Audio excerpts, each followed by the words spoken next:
Fui abusada y me salvó. Yo tenía falta de perdón, pero Él me salvó.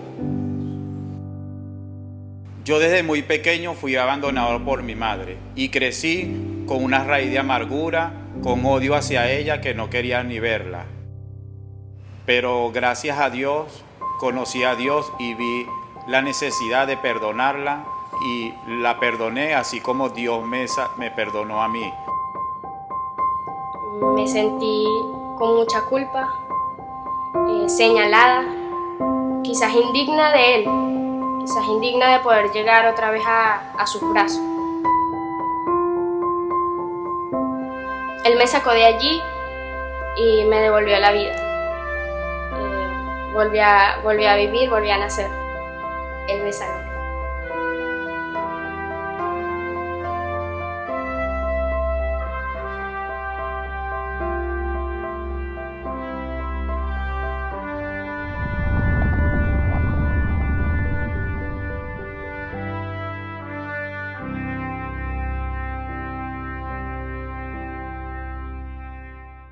Estamos hablando del misterio y estamos hablando del misterio de Cristo Jesús, o sea, no el ministerio, el misterio. Y me pareció muy lindo el tema porque me llevó a verme un poco en retrospectiva, un poco en la historia mía.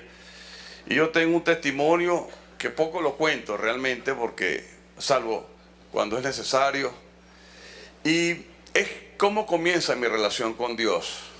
Y hace muchos años, tenía yo 12 o 13 años, yo ya empezaba a moverme como líder estudiantil. Y quien habló primero y que me habló de Cristo fue una monja católica. Yo estudiaba en el colegio donde ellas estaban, Congregación de Santa Ana se llamaban ellas, y ellas lidiaban mucho con jóvenes y jóvenes rebeldes. Yo ya era uno de esos. Y siendo un joven rebelde, yo me levanté por primera vez a darme un meeting a los 13 años. Y allí comenzó mi andar en el mundo de la política. Fui marxista, leninista, como muchos de ustedes lo saben. Y si hay alguno aquí que lo fue, levante la mano para hablar con usted alguna vez, porque yo me siento a veces solo. Y aprendí mucho. Fui ateo, abiertamente ateo. Y de paso, esa monja me habla de Cristo y me lo presenta. Y me dice, ¿tú te has preguntado alguna vez cómo Él transformó la humanidad en antes y después? Fue lo que me quedó. Pero después invitan, ellas tenían mucho nexo con los jesuitas, que es un prelado católico muy interesante, porque los jesuitas son muy estudiosos, muy bien formados intelectualmente, y así como la gente del Opus Dei y algunos prelados que tiene la Iglesia Católica. Y me invitan a un retiro, no sé si era para sacarme los demonios que ya me estaban viendo, pero en ese retiro, oye, el sacerdote, el cura, era un cura radical, era un cura que creía en la teología de la liberación. Y a mí me sedujo la teología de la liberación. No fue que me sedujo desde el punto de vista religioso, me gustaba la idea, que era una idea preconizada por un cardenal llamado Wendel Câmara en Brasil. Y bueno, me llama la atención.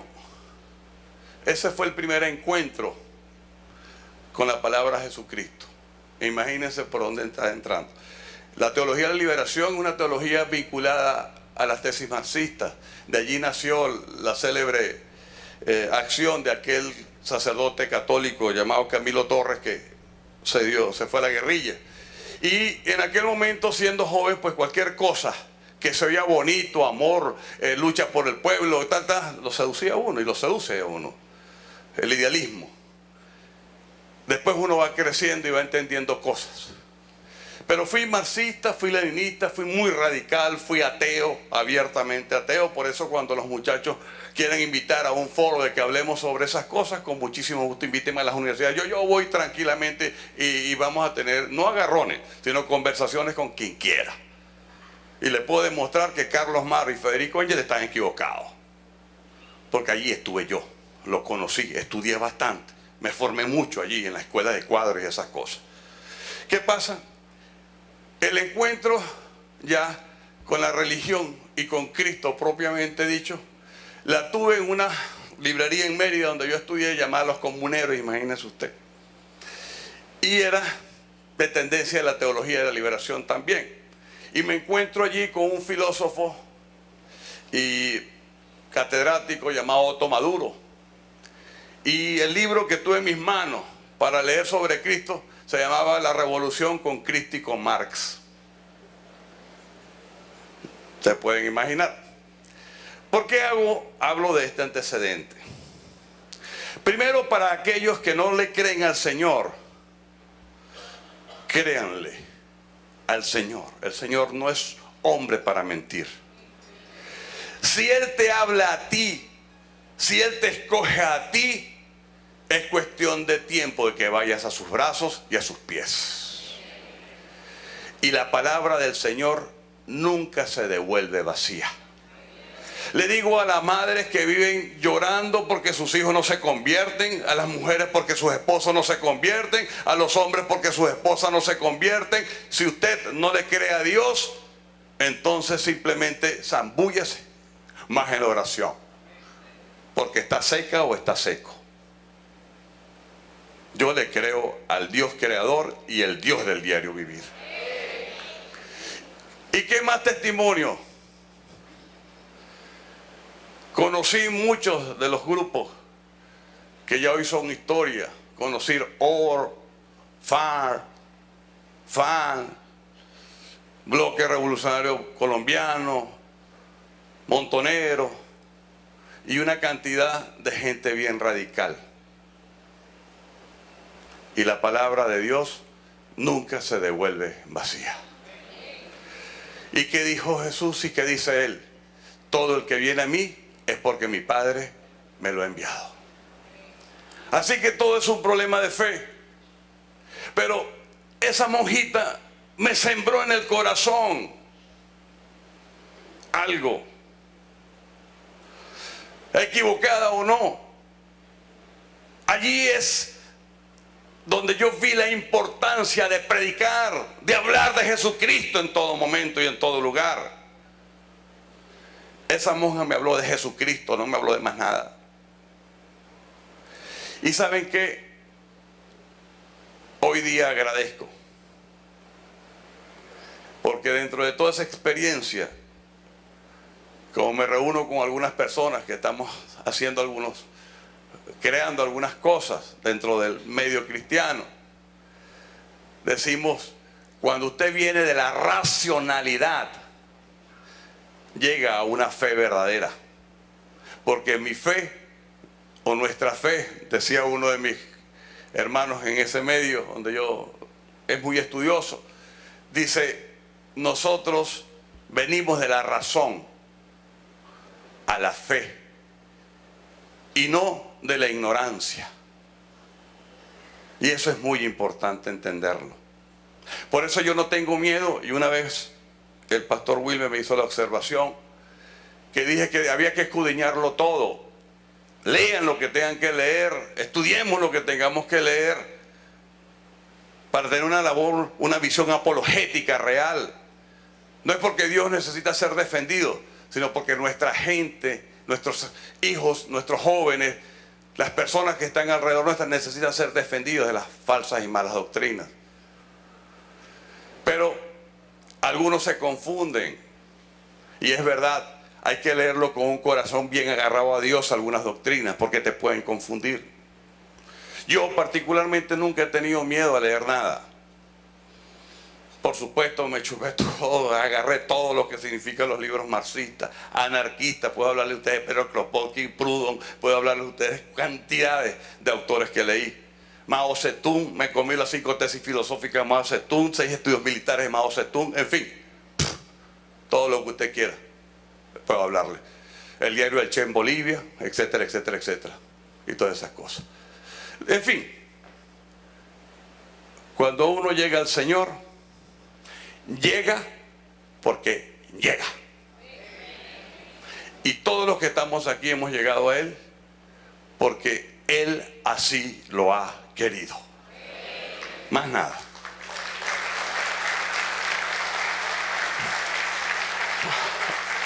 Ok, ahora sí voy a predicar. ¿Qué pasa? Ese Cristo que conocí un poco mal formado, porque la teología de liberación parte del principio de que primero hay que conocer al hombre para conocer a Dios, decían esta doctrina. Y yo le veía razón, tiene cierto, ¿verdad? Pero era una doctrina creada en un elemento antropológico que dice que el ser humano tiene una tendencia natural a venerar a un ser supremo. Por lo tanto, los marxistas dicen que el hombre creó a Dios para que lo creara él. Y cualquiera que esté confundido por ahí, llámeme, búsqueme, que con mucho gusto hablamos de todo lo que usted quiera, de todos los autores marxistas que existen. Podemos hablar. Rosa Luxemburgo, etcétera, etcétera, etcétera, y cantidad de teóricos marxistas. ¿Qué pasa? Ese Dios distorsionado al que yo conocí, que me vendieron al principio, me sirvió para que años después, que ese Dios me dice, ese Dios hermoso, epa, ya te necesito aquí, ven acá. Y dando trastes y situaciones, llego a sus pies hace 20 y tantos años. Tengo 58 para que no saquen mucha cuenta. Y me pongo a sus pies y le pregunto, ¿qué quieres conmigo, Señor? Y ya sé lo que Él quiere conmigo. ¿Quién me puede en este momento hablar de ciertas situaciones, hablando de ese Dios maravilloso? ¿Quién me puede sacar ahora de la fe? ¿Quién que tenga la fe debilitada no podemos conversar? ¿Quién que no esté confundido por distintas teorías políticas incluso, venga a hablar conmigo? Podemos conversar tantas cosas. Dios me ha dado esa oportunidad.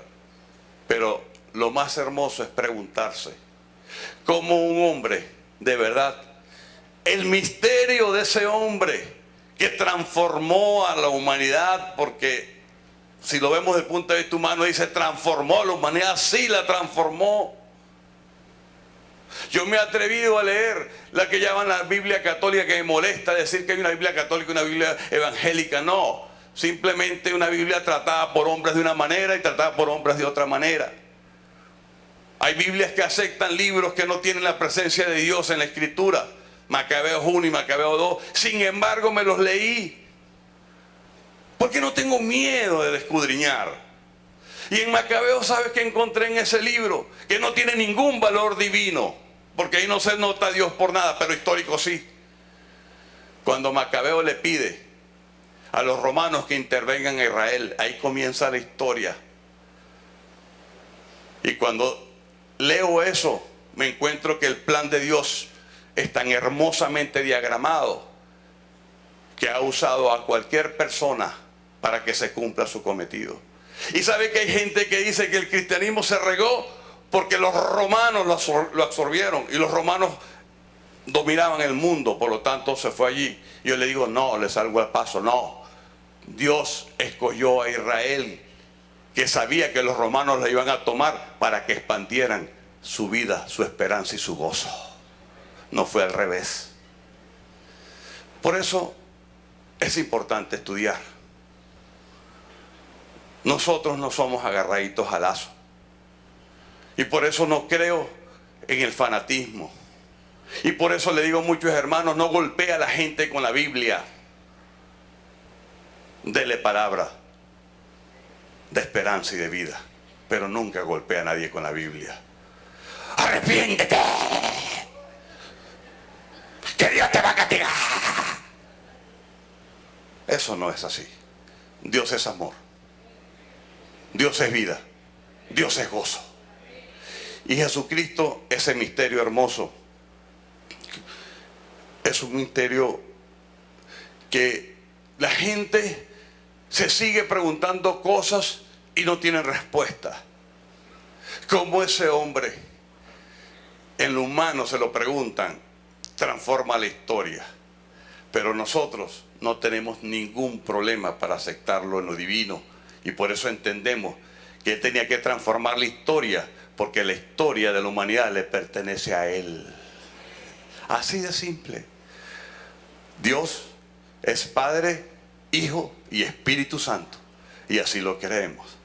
Y Pablo señala en uno de sus cartas, que está en la carta a los Filipenses, que me gusta mucho esa carta de Pablo, porque él habla allí fundamentalmente de felicidad trascendente, que es gozo.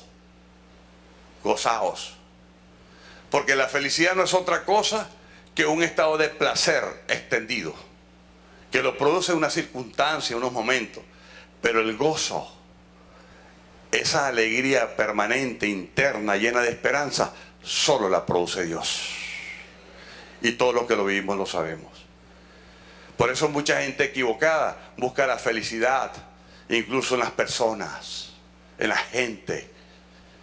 Y sale muchas veces golpeadito. Como aquello que le digo a los matrimonios jóvenes. ¿Usted busca que el matrimonio busca la felicidad? Me responden sí, sí, sí. No. ¿Usted se casó para ser feliz? Sí. Usted ya va a ver lo que es bueno yo. El matrimonio no busca la felicidad. Por eso muchos matrimonios se disuelven, porque van con falsas expectativas y un mal diagnóstico de lo que es el matrimonio.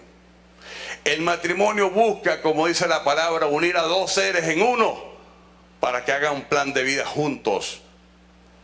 Y si están en el nombre del Señor, Él estará en el medio como cordón de tres dobleces. Pero ¿qué pasa? La felicidad o no es algo concausal, es algo colateral, es algo que viene de cómo tú manejas esa relación.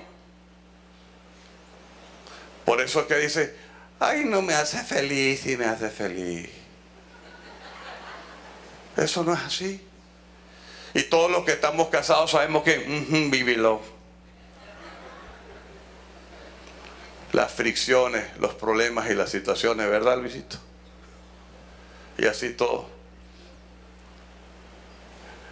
¿Verdad, Eduardito? Y Hani, que están recién casados, que Dios les bendiga su matrimonio y es para toda la vida, con sus cónyuges hermosos.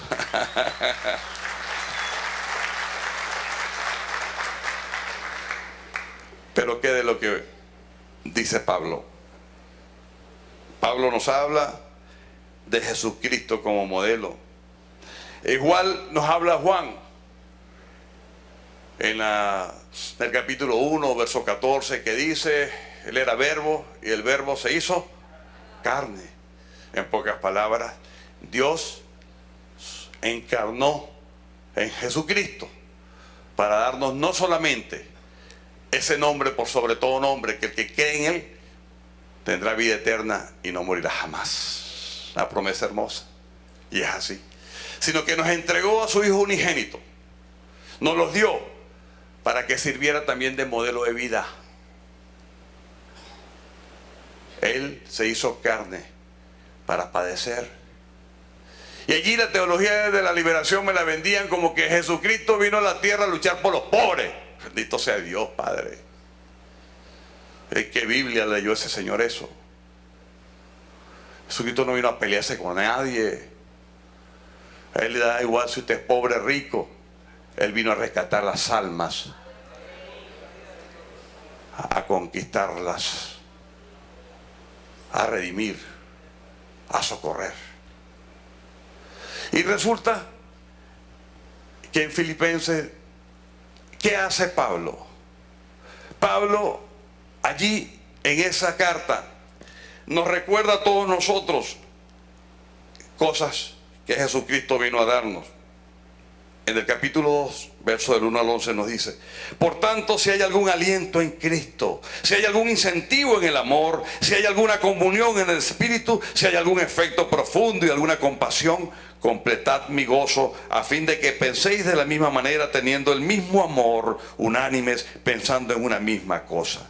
No hagáis nada por rivalidad ni por vanagloria, sino estimad humildemente a los demás como superiores a vosotros mismos, no considerando cada cual solamente los intereses propios, sino considerando cada uno también los intereses de los demás. Haya en vosotros esta manera de pensar que hubo también en Cristo Jesús. Existiendo en forma de Dios, Él no consideró el ser igual a Dios como algo a que aferrarse, sino que se despojó a sí mismo, tomando forma de siervo, haciéndose semejante a los hombres y hallándose en condición de hombre. Se humilló a sí mismo, haciéndose obediente hasta la muerte y muerte de cruz. Por lo cual también Dios lo exaltó hasta lo sumo y le otorgó el nombre que es sobre todo nombre, para que en el nombre de Jesús se doble toda rodilla de los que están en los cielos, en la tierra y debajo de la tierra, y toda lengua confiese, para gloria de Dios Padre, que Jesucristo es el Señor. Dios. Mi hermoso, llega hasta lo más profundo de nuestro ser cuando leemos la palabra con el corazón, no con la razón. Vamos a ver por qué te dijo esto. Con el corazón es que se lee la Biblia, que te hable, que penetre, que toque tus huesos, que toque tu sangre. Y eso es lo que nos dice Pablo. Ese es el Jesucristo que después conocí. Ese es el Jesucristo que transformó mi vida. Ese es el Jesucristo que transformó la tuya, que transformó a la humanidad, que transforma a la gente, que cambia a la gente, que da nueva vida, que da gozo, que da esperanza, que da vida. Ese es el Jesucristo. Y ese es al que tenemos que honrar. Porque Él dice: todo el que me honra, honra al Padre que me envió. Que alguna gente se pregunta: ¿a quién le digo tal cosa? No te preocupes tanto por eso. Pídele al Padre, dice Él, en mi nombre, y todo lo que le pides a Él en mi nombre, Él te lo dará. Entonces yo le digo: Padre, ayúdame, en el nombre de Jesús te lo pido. Por eso oramos así. Pero a la hora de la chiquita yo también digo: Señor, tú eres grande, Jesucristo, te honro, te amo, te quiero, Jesucristo, porque tú eres el Rey de Reyes, el Señor de Señores, y siempre lo serás, para siempre y para siempre y para siempre. Y es así. Honra es vida. Pero leo este otro pasaje de Juan. Por eso siempre recomiendo comencemos a estudiar la palabra por Juan. Porque Juan explica la condición divina de Jesucristo. Los otros evangelios tienen otras tendencias cronológicas, etcétera, etcétera. Pero quiere saber el Dios, la carne, el Dios hecho carne, ahí está la explicación. Y Juan nos dice: Él era en principio con Dios, todas las cosas fueron hechas por medio de Él, y sin Él no fue hecho nada de lo que ha sido hecho. En Él estaba la vida, y la vida era la luz de los hombres. La luz resplandece en las tinieblas, y las tinieblas no la vencieron. Hubo un hombre enviado por Dios que se llamaba Juan. Él vino como testimonio, a fin de dar testimonio de luz, para que todos creyesen por medio de él. No era la luz, sino que vino para dar testimonio de luz. Aquel era la luz verdadera, que alumbra a todo hombre que viene al mundo. En el mundo estaba, y el mundo fue hecho por medio de él, pero el mundo no lo conoció. A lo suyo vino, pero los suyos no lo recibieron. Que aquí está la razón por la cual somos cristianos nosotros. Porque los propios judíos, siendo el judío de donde venía, no lo aceptaron.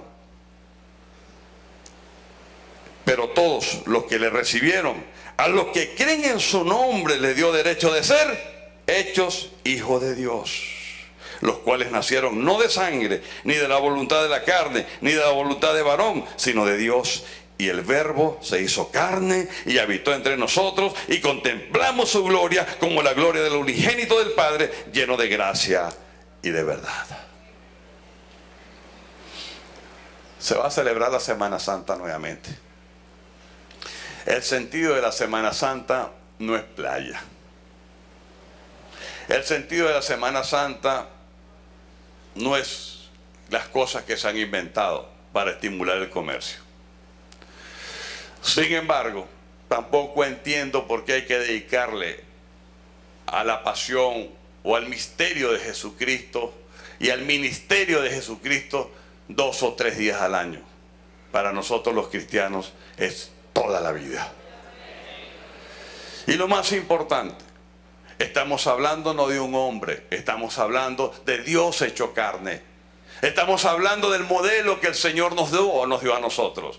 Un modelo de humildad, un modelo de amor, un modelo de entrega, un modelo de vida en todo momento, un modelo de perseverancia, de pasión, de creencia. Padre, si puedes pasar esa copa por mí, pero no importa, que se haga tu voluntad. Es Jesucristo que entender para algunos por qué vino, por qué estuvo, por qué está, le es muy difícil porque usan la razón, no el corazón. Decir de pronto que ese hombre transformó a la humanidad es que no fue el hombre, fue el Verbo hecho carne, que murió, bajó a lo último del infierno, salió, venció a la muerte y al tercer día resucita. ¿Y está dónde dice la palabra? ¿Y qué dice eso? Que tenemos un Cristo vivo, no un Dios muerto que se venera una Semana Santa. Nuestro Dios es el Dios del diario vivir. Ese es nuestro Dios, que es el mismo, pero mal concebido por otra gente. Quiero que hagamos nosotros una reflexión profunda. Ese hombre, cuyo nombre fue dado a nosotros por sobre todo nombre, para que todos los que creamos en Él no nos perdamos, mas tengamos vida eterna. Vive. Vive. Vive. Vive. Y allí está la razón por la cual muchos de nosotros tenemos poca fe. Algunos pecamos con el pensamiento. Por no decir todos, como dice Juan, no seas mentiroso, no digas que no has pecado. Algunos pecamos circunstancialmente. ¿Y saben qué? Porque la fe se debilita. Porque no creemos todo el tiempo que nuestro Dios es un Dios vivo, omnisciente, omnipresente y omnipotente. Y eso es importante entenderlo. Y por esa razón, son momentos de reflexión, momentos de entregarnos a Él con pasión. Estos son momentos para nosotros decirle a Él que tú estás en nuestro corazón, sigue allí. Queremos honrarte siempre con nuestros pensamientos, con nuestras palabras y con nuestras obras. Queremos ser tuyos todo el tiempo, pero para eso debemos nosotros tener presente esa comunicación permanente con ese Dios vivo, esa comunicación eterna, y entender que todos los que hemos sido llamados hijos de Dios porque aceptamos a Jesucristo como nuestro Señor y Salvador, no solamente tenemos vida eterna, sino que mora en nosotros el Espíritu Santo, porque aquí está cuerpo y morada de Él. Bien, quiero en este momento hacer un llamado. Yo sé que en este culto, por lo general, quienes vienen son muchos estudiosos de la palabra, Muchos que levantan las cejas y que dicen, pastor, ¿cómo que no hizo bien la cita? Etcétera, etcétera. Pero si hay alguno que vino hoy invitado, hay alguno que vino hoy invitado, ¿ves? Este es el culto de los consolidados. Bueno, entonces no voy a lanzar la red, porque ya todos están atrapados en la libertad de Cristo Jesús.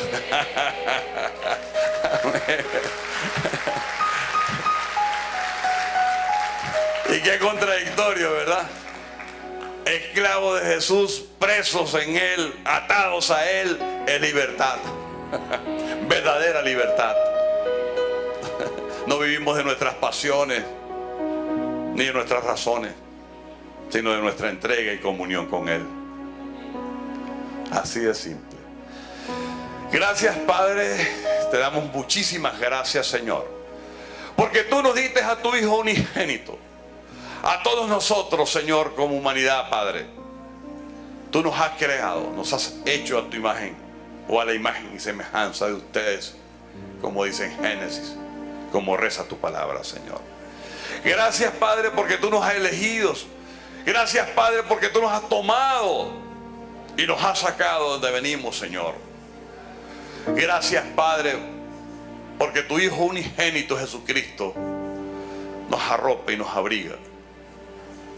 Su sangre es una sangre preciosa, preciosa sangre que nos arropa y nos abriga, que nos protege. Así lo creemos, Señor. Hablamos de Yeshua, nombre original que tú le diste en su tierra natal, Yeshua. Y a Yeshua lo llamamos el Cristo. Es el Redentor y el Salvador, y así lo conseguimos. Jesucristo, Rey de reyes, Señor de señores, está a tu diestra, Padre, y así lo creemos. Vendrá otra vez, porque tu palabra lo dice, y lo esperamos en tu tiempo, no en el nuestro, Señor.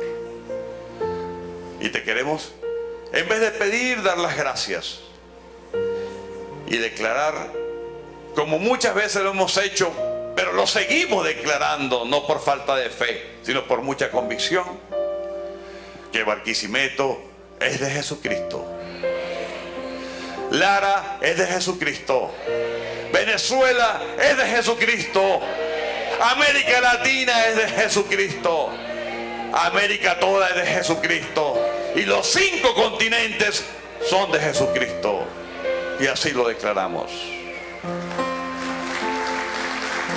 Gracias, Padre. Gracias por tu bendición. Gracias porque nos vamos llenos de ti y estaremos siempre llenos de ti, Señor. Bendice a cada hermano aquí presente, Señor. Bendice a su familia, Señor. A sus padres, a sus madres, a sus esposos, a sus esposas, a sus hijos, a sus hijas, a sus nietos, a sus bisnietos, Señor. A sus hermanos y sobrinos, Padre amado, Señor. Y te pido, en el nombre de Jesucristo amado, que esa luz que tú has prendido y has encendido en cada uno de nosotros sea la antorcha para que otros en la familia vengan a tus pies, Señor. Y te lo pedimos, Padre amado, Señor. Bendice absolutamente todo que ya viene de ti, Señor. Pero te pedimos que en este momento, Padre, nos des una bendición especial, Señor. Gracias, muchísimas gracias por tu palabra, muchísimas gracias por tu Hijo, muchísimas gracias a ti, Jesucristo, muchísimas gracias, Espíritu Santo, Señor.